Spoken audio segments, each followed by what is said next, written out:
எல்லாருக்கும் வணக்கம். நம்ம இன்னைக்கு மார்னிங் இங்க திருவான்மியூர் பீச்ல ஒண்ணு சேர்ந்திருக்கோம். நான் இன்ச்கேப்புங்கிற ஷிப்பிங் கம்பெனில வேலை பார்த்துட்டு இருக்கேன். எங்களோட ஷிப்பிங் கம்பெனியோட மெயின் மோட்டோவே எல்லாருக்கும் உதவுற மாதிரி ஏதாவது பண்ணணுங்கிற ஒரு இன்டென்ஷனோட இப்ப திருவான்மியூர் பீச்ல இருக்கோம். இந்த பர்டிகுலர் பீச் பாத்தீங்கன்னா ரொம்ப பாப்புலரான இடம். எல்லாருமே குடும்பத்தோட இருக்கிற இடம். எங்க பக்கத்திலேயே இருக்கிற ஃபுட் ஸ்ட்ரீட்னால நிறைய குப்பைகள் விழுந்து, அதனால இந்த பீச் ரொம்ப அழுக்கா இருக்கிறதோட இல்லாம அது நம்மளோட சுற்றுப்புற சூழலையும் ரொம்ப பாதிக்கிறது. இந்த என்வாயரன்மெண்டல் இம்பாக்ட் மனுஷங்களை தாண்டி, அழகை தாண்டி இது கடல்ல இருக்கிற மீன்களையும் பாதிக்கிறது.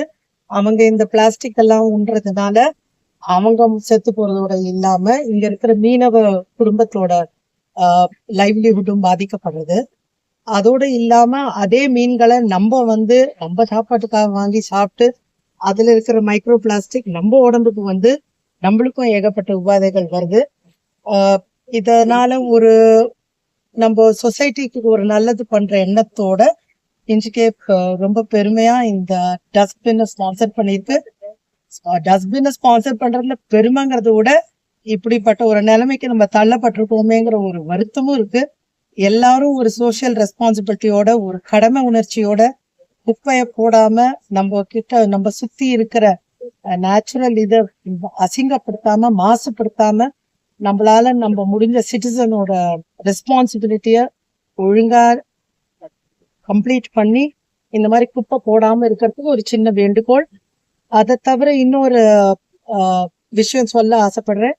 இந்த குப்பை தொட்டியில சேர்ற அத்தனை குப்பையும் நம்ம அந்த பிளாஸ்டிக் ரீசைக்கிளிங் இல்ல கொண்டு அதனால இந்த பிளாஸ்டிக் ரீசைக்கிளிங் எடுக்கிற இந்த ரேக் பிக்கர்ஸோட வருமானமும் கிட்டத்தட்ட 8,000 ஒரு மாசத்துக்கு இன்க்ரீஸ் ஆயிருக்கு. இதை நம்ம கண்கூடா மெரினா பீச்ல வச்ச இதெல்லாம் பார்த்துருப்போம்.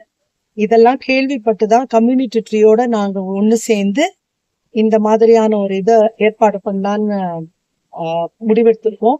இதுக்கு பப்ளிக்கோட சப்போர்ட்டும் ரொம்ப முக்கியம். இந்த மாதிரி 1-2 கம்பெனி பைசா தலைவிக்கிறது பெரிய விஷயம் இல்லை. இதனால ஒரு நல்ல கம்யூனிட்டி மெசேஜ் வெளியில போய் எல்லாரும் குப்பையை அங்கங்க போடாம, பீச் அசிங்கப்படுத்தாம நம்மளோட சிட்டிசன் ரெஸ்பான்சிபிலிட்டியை முழுமையா கடைபிடிக்கணும்னு வேண்டும். தேங்க்யூ.